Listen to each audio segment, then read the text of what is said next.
Kinuyog ng ilang lalaki ang isang electric taxi na tinakasan umano ang nasagi nitong 12 sasakyan at motorsiklo sa Las Piñas.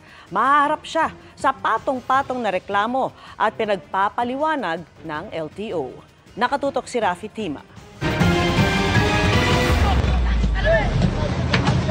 Sa viral na video ito, makikita ang ilang kalalakiang pinapaulanan ng suntok at sipa ang isang electric taxi. Pagabante, nabangga ng taxi ang SUV sa kanyang harapan. Nakatakas noon ang taxi. Pero kalaunan, na-corner ito ng mga humabol na pulis. Sa investigasyon ng Las Piñas Police Office, nakasagi ang naturang taxi ng mga sasakyan kaya hinabol ng mga nakasaksing nagiinuman. Kita sa CCTV ng Barangay Talon 5 na bumaba ang taxi driver sa kanyang sasakyan matapos itong paandarin. Paglabas ng driver, umabante ang e-taxi at bumangga sa isang nakaparadang kotse. Nananigyan daw ng grupo ng kalalakiang nagiinuman. Nilapitan siya at sabi niya, nagpanik siya, natakot siya, pumasok sa loob ng kotse.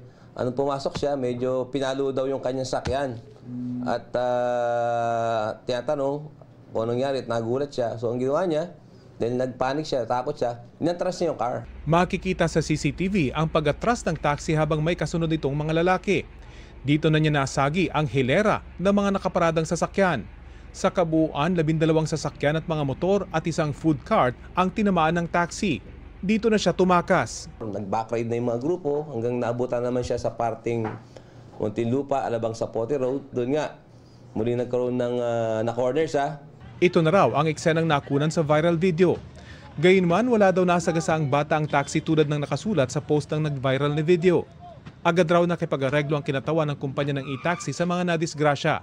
Bagamat wala nang naghain ng kaso, inisyuhan ng pulis ng patong-patong na traffic violation ng driver ng taxi. Sa pahayag ng Green GSM Taxi, sinabi nitong nakikipagtulungan sila sa investigasyon.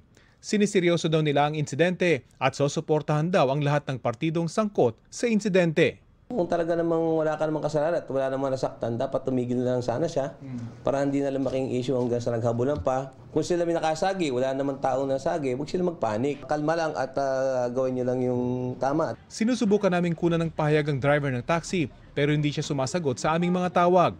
Ang Land Transportation Office naglabas ng show cause order at preventive suspension sa driver at nakarehistrong may-ari ng taxi. Inatasan silang pumunta sa LTO sa November 26. Para sa GMA Integrated News, Rafi Tima, nakatutok, 24 oras.